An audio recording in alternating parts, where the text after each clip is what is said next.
Nggak ada penafsiran ulama seperti itu. Nggak ada. Di mana antum baca penafsiran ulama seperti ini? Ini menunjukkan kejadian pada hari kiamat nanti.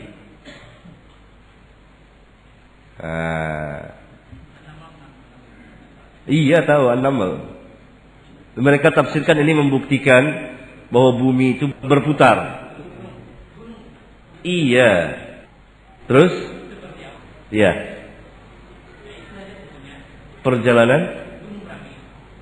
Apa yang maksud perjalanan apa maksudnya? Enggak, maksudnya perjalanan apa? Tafsiran sainsnya apa? Gunungnya yang bergerak atau apa?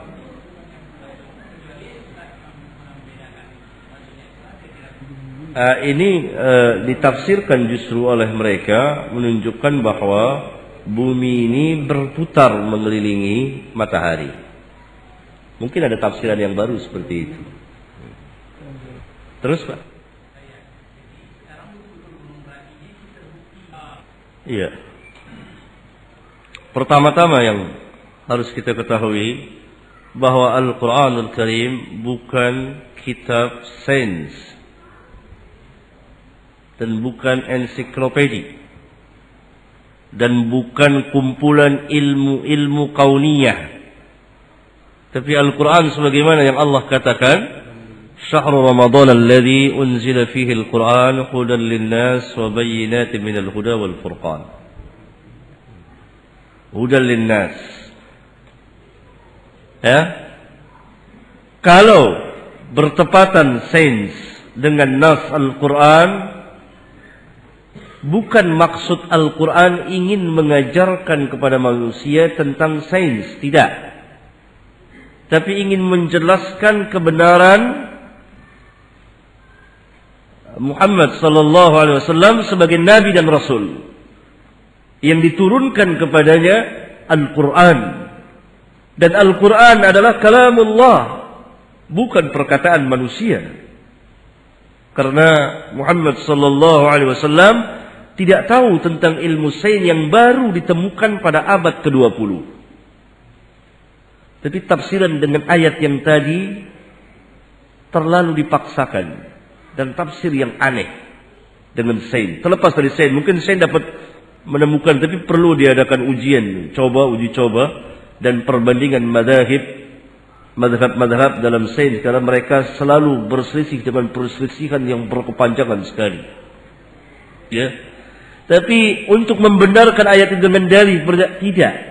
Siap ayat itu, susunan ayat itu ingin menjelaskan tentang kejadian pada hari kiamat, bahwa gunung-gunung itu berjalan bersama ayat-ayat yang lain.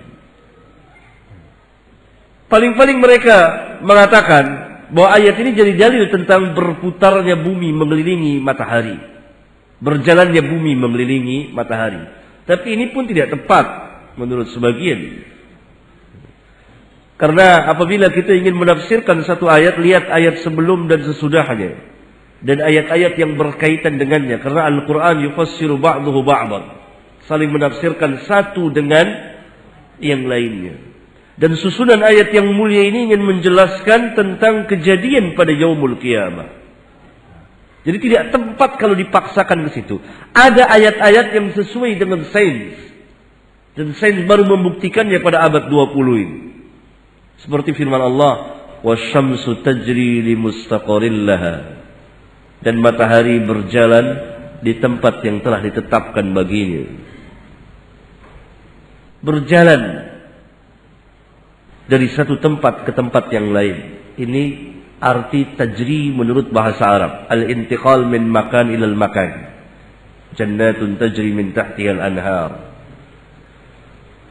Dan manusia mengenai matahari dahulu mengatakan bahwa matahari tidak berjalan diam di tempat. Pada abad pertengahan matahari berjalan tapi di porosnya seperti kipas angin ini. Dan sampai sekarang orang masih belajar dengan cara seperti itu, meyakini. Berarti itu pelajaran pada abad pertengahan. Matahari itu diam dan berjalan di porosnya. Dan ini bertentangan dengan sains yang ditemukan pada abad ke-20. Bahwa matahari itu berjalan di alam raya ini. Sesuai dengan apa yang dikatakan Al-Quran, wasyamsu tajri limustaqarrin laha. Berjalan tidak pernah berhenti di alam raya ini. Sehingga para ilmuwan barat baru menyatakan pada abad ke-20 bahwa matahari ini sebenarnya tidak diam di tempat di porosnya berputar, tapi dia berjalan di alam raya ini. Dimasukkan di kitab ensiklopedi baik ensiklopedi Islam maupun yang lain, terangkan. Ini contoh yang bertepatan dengan sains.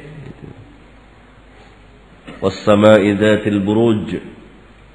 Demi langit yang mempunyai buruj, tempat perjalanan bintang-bintang. Bahwa bintang-bintang itu mempunyai perjalanan, mempunyai tempat, dan mempunyai tingkatan-tingkatan. Dari mana Nabi Sallallahu Alaihi Wasallam mengetahuinya? Atau yang orang katakan galaksi, tempat perjalanan bintang-bintang. Dan seterusnya banyak sekali. Fi falaki yasbahun. Semuanya berenang di falaknya, berjalan di falaknya. Di tempat peredarannya. Yasbahun. Kata Syekhul Islam Ibn Taimiyah di kitabnya Ar-Raddu 'ala al-Mantiqiyyin, berjalan dengan cepat. Nabi tidak mengetahuinya. Dan ini adalah firman Allah. Dan dibuktikan oleh sains bahwa yang di atas sana berjalan dengan cepat dan sesuai dengan tingkatan-tingkatannya. Dahulu mereka menghitung sampai beberapa tingkatan, mulai dari jumlahnya sama seragam semuanya. Jadi mereka mengatakan bintang-bintang itu bertingkat-tingkat seperti ini. Tingkat pertama jumlahnya kurang lebih sama, besarnya sama, kecepatannya sama. Tingkatan kedua lebih besar lagi, lebih cepat lagi, lebih banyak lagi, dan seterusnya. Sampai 21 tingkat. Dan Al-Quran telah menjelaskannya. Sains baru saja menemukannya. Dan masih banyak lagi contoh yang lain.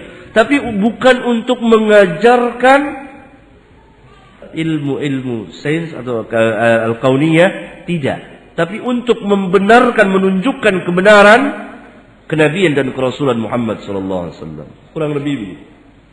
Dan ini terangkan oleh para ulama kita. Allah.